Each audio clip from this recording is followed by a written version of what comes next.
out the strangest dream. I sailed away to China in a little rowboat to find you, and I swear you need to... Oh gosh, goodness, you guys caught me singing that. What's up? My name is Aaron McGinnis, or Aaron, as the kids in the hallways call me. How about that? And we are so excited that you are here today. I'm the student director here at Browncroft, and we are here for a couple reasons. One, to have community around you to care, support, and love you. Two, to have fun. And three, and most importantly, because Jesus Christ is our Savior, and I feel like there's real good reason to believe that His life, death, and resurrection are legit things that actually happened, and we should follow Him with all our hearts. And that's why we are here tonight. I hope that tonight we can have a great message on, guess what the message is on? It's on arguing tonight. Yes, that's right. You guys are in this crazy time where like Corona's happening and this crazy election's happening, and people are so divisive, and there's no unity, and people are arguing terribly. So we're going to talk about arguing today. I know some of you are like, oh no, and some of you are like, bring it on. This is where I shine. So we'll talk about that today, and how arguing is supposed to be done biblically. What does that look like when you argue from a biblical perspective? Argue like Jesus did or something. There we go. So that's where we're going to land today, and we're going to have an absolute blast. If you're new here, we're so excited. Those online, Glenn, good to see you. We're so excited. I got to meet some really amazing people last week, like Heather and Bethany and Dalen and Riley. Hope you guys are here. Good to see you.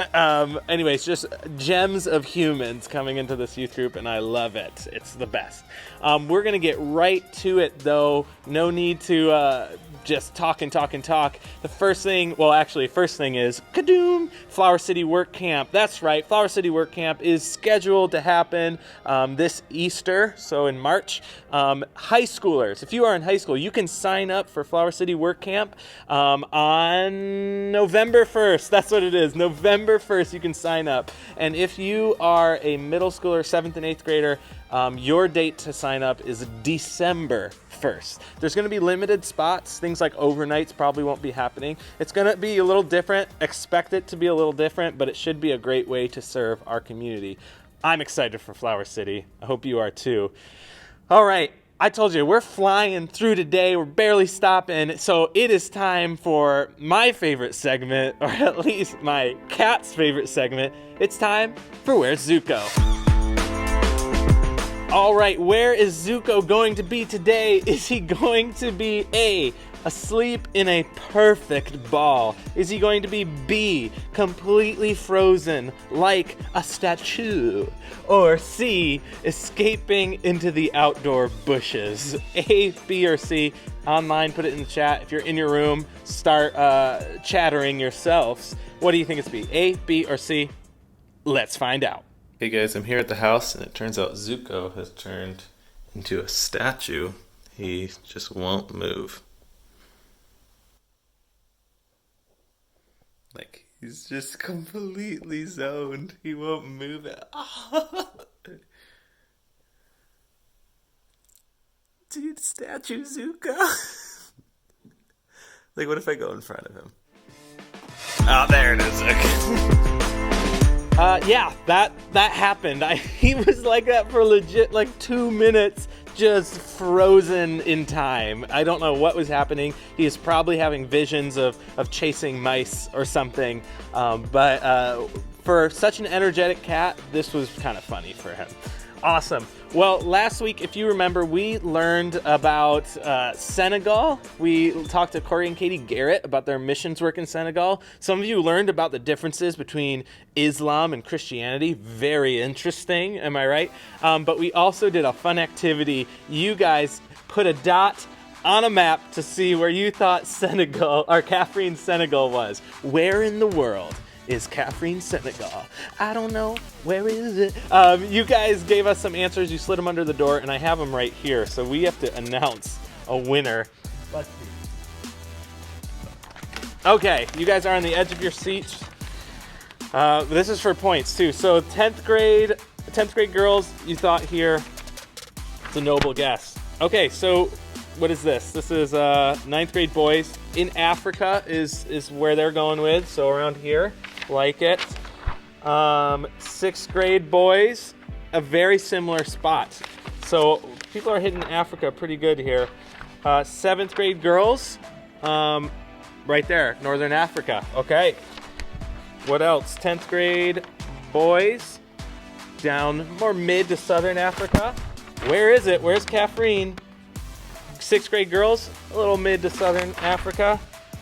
All right, this is where it's going to be interesting. We have the 8th grade boys, put it right here. 7th grade boys, put it right there. They put a smiley face. Kudos to you guys for a little smiley face. And the 8th grade girls did right there, very specific. I'm going to have to evaluate this because this is where Catherine Senegal is. So a lot of you did really good, but I have to evaluate now between these three. If you're in the top 3, you will be earning at least 1 point for being close. Honorable mention, I think we call it. Okay, so what is the closest? Is it this? Honestly, that's pretty. So if you see the little cutout, so they put it just above the little cutout. That's impossible for you guys to see. So it's just a little bit above. That's 8th grade boys. 7th grade boys also put it just above the cutout. This little Cookie Monster chomp.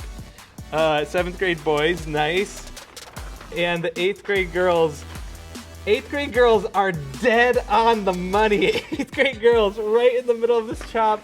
They did, that's incredible. Well done, 8th grade girls. I'm going to throw up the leaderboard and maybe even an overlay of their answer to what it actually is. So that's the leaderboard. You guys are doing pretty dang good. And congrats to the 8th grade boys and the 7th grade boys as well for doing honorable mentions. Wonderful. Well, it's time to do another game, and guys, we're going to bring it back. So without further ado, it's time for game time.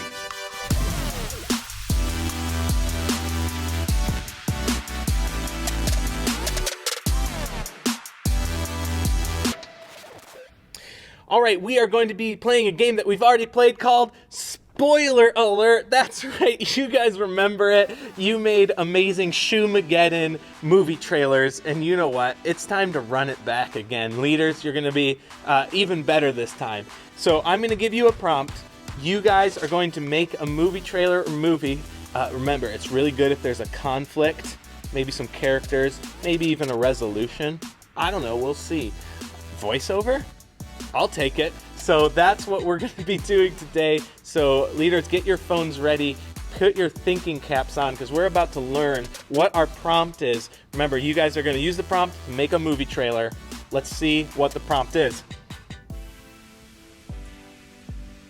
Okay, I'm going to spin the wheel. And remember, it could be anything from Blinded by the What to The Devil Wears Yeezys to The Greatest Snowman to Batman for Kids, the movie. So here we go. Anticipation is building. Here we go. It is. What are you going to be doing tonight? You're going to be making a movie trailer to... Oh! Yes! Chris and Chris? This is amazing. This is going to be your movie trailer. Chris and Chris. Characters. Start brainstorming quick because you're going to have some time. I'm going to put it on the clock now. All right, here we go. Your time to make a movie starts now.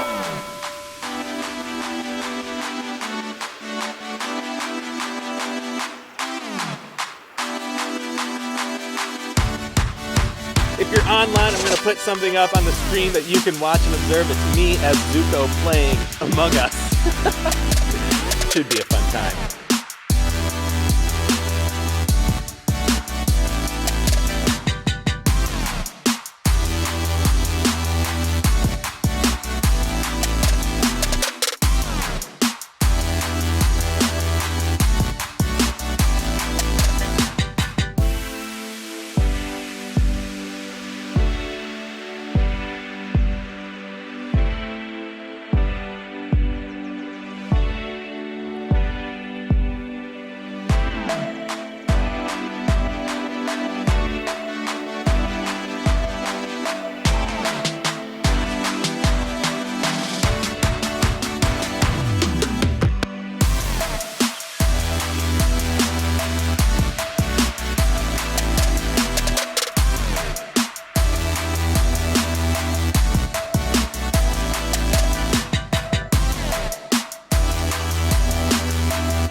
All right, I am excited to see what you guys just made because I know for a fact it's going to be ridiculous. Yeah, I don't know. Ninth grade girls, did you use any more horror sounds in a dog? Because that was amazing. It seems like cheating last time. No, it was brilliant. You guys are brilliant. All right, wonderful.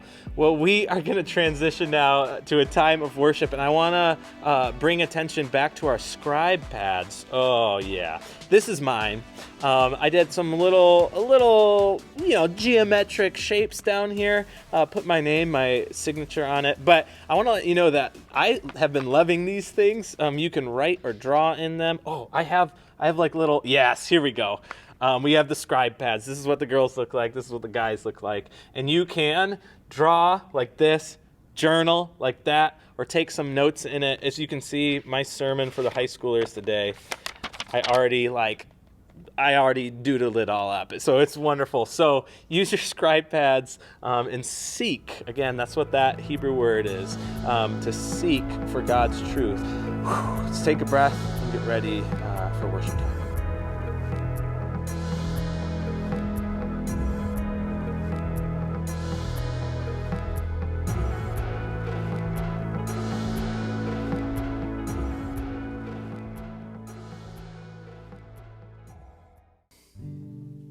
The song that we're going to sing tonight, I feel, is especially applicable because right now, you or I, the one thing that's tempting is to put our hope and trust and peace in maybe one of these political candidates, thinking if this candidate wins, I'm going to feel so much peace and joy. But if this candidate wins, I'm going to be wrecked, right? Or maybe some of us are in situations in life where things are going amazing and you're like, wow, things are going great and I'm doing well. Some of us are going through really tough times right now, and things are not going well. But as Christians, we know that our joy, our peace, the thing that grounds us is not which candidate wins. It's not the situations in our life, if they're going good or bad. No, what grounds us is our hope in the Lord and his love and peace. And we know that no matter what happens, we have nothing to fear. Because we know God is in control, and we know that he is with us wherever we go. So we're going to sing a song today that's from God's perspective, as if he's singing to us about his promises to us. So let's listen and sing today.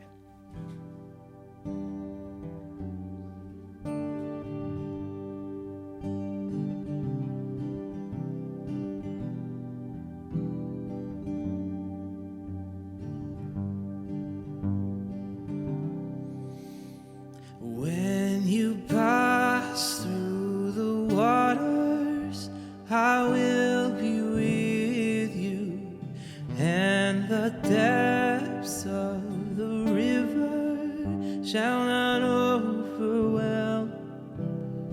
When you walk through the fire, you will not be burned. I am the Lord. I am the Lord. And there is nothing to fear, nothing to fear. There is nothing to fear, nothing to fear, for I am with you always. And there is nothing to fear, nothing to fear. There is nothing to fear, nothing to fear, for I am with you always.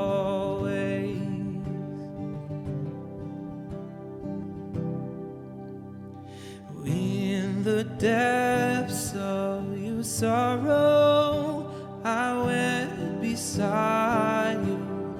When you walk through the shadow, I drew you near. Yesterday, today, tomorrow, always the same. I am the Lord, yeah. I am the Lord, and there is nothing to fear, nothing to fear. There is nothing to fear, nothing to fear, for I am with you is nothing to fear, nothing to fear, there is nothing to fear, nothing to fear, for I am with you always. What can separate you from my perfect love? What can separate you from perfect love? What can separate you from perfect love? Do not fear. Do not fear. Do not fear.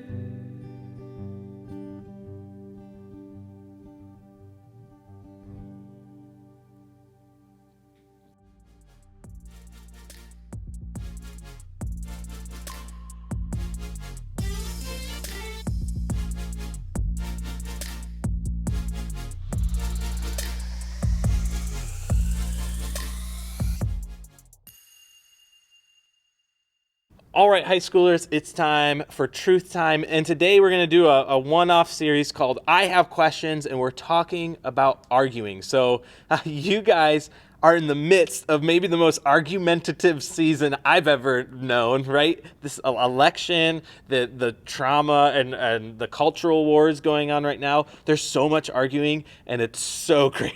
It's nuts. Like, you guys, you don't need me to tell you, but it's nuts. One thing, though, that I want to tell you is that arguing can be good. So the word argue, don't immediately think this terrible thing that we should never do. No, arguing can be good when done right. In fact, when done right, it can help both parties find truth. If I'm arguing with you, if we're doing it right, we're both sitting side by side trying to get at what is actually real here. What's reality? What is true? So if you have your scribe pads, write that down. Arguing can be good. But I'd also say this, that 98% of the time, arguing is done in a way that dishonors God. When you guys go on the internet, Facebook, Instagram, Snapchat, like it's TikTok reels, I'm getting so many political ads. You see arguing that I would say dishonors God. They use words like this idiot, right? They're an idiot. They're so dumb. They're so radical. Don't believe a single word, blah, blah, all these divisive words just being thrown around and lashed out. And I would say that is arguing that is done in a way that dishonors God. Now, if I wasn't a Christian, then those words are totally fine to use, right? I'm not a Christian, and like that guy I think is an idiot, so I use the word idiot for him, right? Well, as Christians, we believe that that's tearing someone down, and more so than that, we feel like it's tearing down God, tearing down the image of God in that person. Now, when I say image of God, you guys are probably like, okay, I've heard it before, but I want to show you a video of what it means to be an image of God. So sit back, relax. Well, actually, pay attention. Write down in your scribe pads. We're going to learn about the image of God. So if you lived in ancient Bible times, odds are you lived under the authority of a king. And many of these kings claimed that they were gods, and they would even call themselves the image of God. Meaning they had authority to tell people what to do, order things to be made. Yeah, they got to define good and evil. And these kings would often make statues of themselves, which in Hebrew were called tselem, often translated as idol or image. But for Israel, they didn't view their kings as the god. In fact, they were never supposed to even make images of God. It's exactly right, and that was really unique for that time and culture. This is rooted, first of all, in Israel's belief that you can't reduce the creator God down to any one thing in creation. But there's another reason. People aren't to make images of God because God has already made images of himself. When did he do that? Well, let's go to page 1 of the Bible. And the first person we meet there is God. He's the one with authority over all creation. He speaks and creation obeys. And he defines what is good and not good. In other words, he alone is king. But then surprisingly, as the pinnacle of all of God's creative work, he makes humans. And he calls all of them the image of God.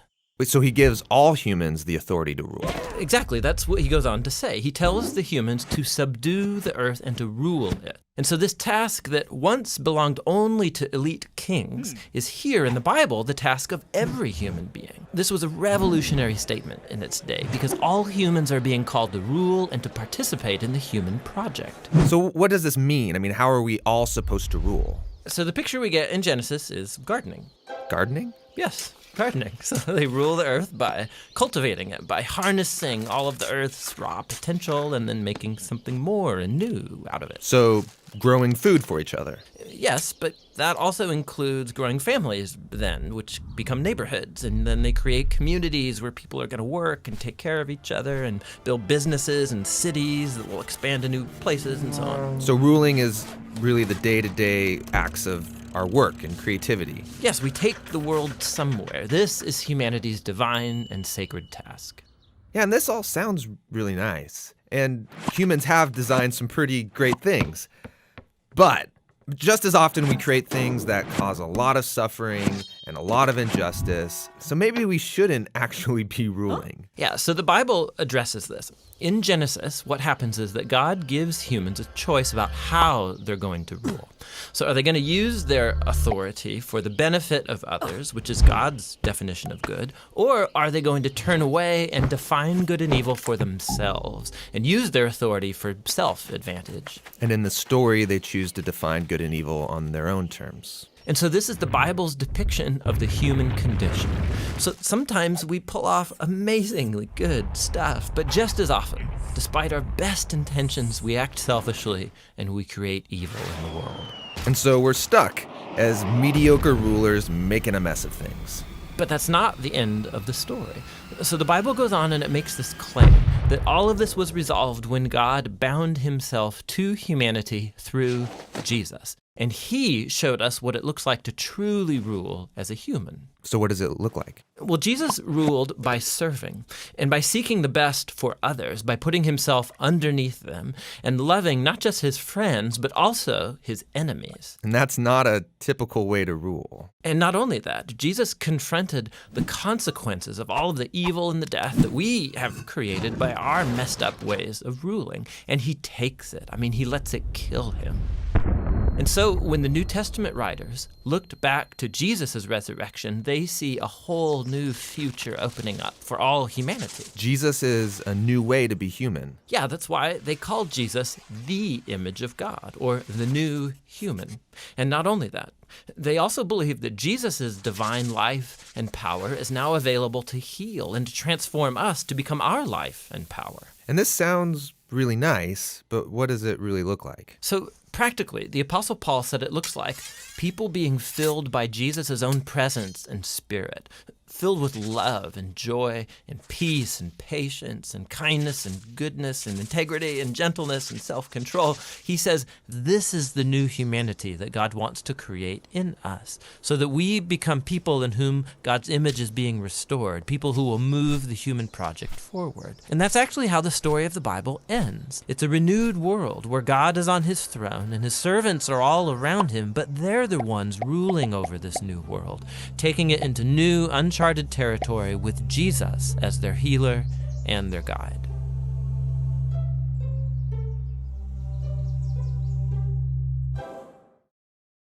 Awesome. So what you guys learned is that we are all made in the image of God. We're all made to represent God to everyone, right? And we have the power to make things happen either on our own terms or on God's terms. So when we argue, we have the power to do it God's way or our own way. You can write that down. When we argue, we have the power to do it God's way or our way. This next slide is going to come in crucial. It's this. In God's kingdom, it's defined by things like love, joy, peace, patience, kindness, goodness, faithfulness, gentleness, self-control. These are the fruits of the Spirit. But when we do it our own way, man's kingdom, we don't build people up, which is called a blessing. We tear people down, which is called cursing. Remember, and whatever we do to the least of these, whatever we do to anyone, we do it unto God. So when there's hate, anger, tension, anxiety, slander, malice, unfaithfulness, boasting, lashing out, that's man's way. That's how the world, go on social media, this is what you get. How often do you get this? You get this, because when man does his own way, he tears people down. When man is in arguments with other men, and man means humanity, so man and woman. When we get in arguments, this is our tendency, man. We go for the knockout punches. You are the worst. You hate everyone. You're dumb. How could anyone ever listen to you? And they come back and do the same thing. Well, no one should ever listen to you because you believe this and this. And what rational person would ever believe this? Boom. Hate, anger, tension, slander, unfaithfulness, boasting. I'm the greatest. You're the worst. Boom. That is man's kingdom. That is the human condition, man. That's what I do sometimes. We all default to this. But man, what is the harder choice? The harder choice is this: to say, hey, God, you know what? I think you know more than I do. And you say that this builds up the world, not this. So as Christians, if this isn't coming out of our mouths, then we are not following God, right? And this is tough because lots of people do not like Christianity because most Christians fall into these categories. My plea to you is examine yourself, okay? Examine your own posts. Examine your arguments with each other. Is this what's happening, or is this what's happening, okay? Because this is of God, and this is not of God. It's a tough message, but a very crucial one. So questions like, how do you argue without doing this? That's what I want you to talk in your small groups. And to do so, we're going to be reading all of James 3. So James, to give you some context, and you leaders, you can start handing out the I have thoughts analysis. All of James is, for context, he is the writer, and he's the brother of Jesus, stepbrother of Jesus. He did not believe in Jesus, did not believe Jesus was God until later in his life. And he speaks to people because he believes that people aren't putting into practice what Christianity says. He thinks that people aren't actually following the ways of God, love, joy, peace, patience. He only sees slander, malice, deceit. So James talks about the tongue. What can you do with it? You can do good or you can do evil. Which way are you going to choose? Go ahead and read James 3, all of it, and fill out that sheet and have a great discussion. Guys, we'll see you next week.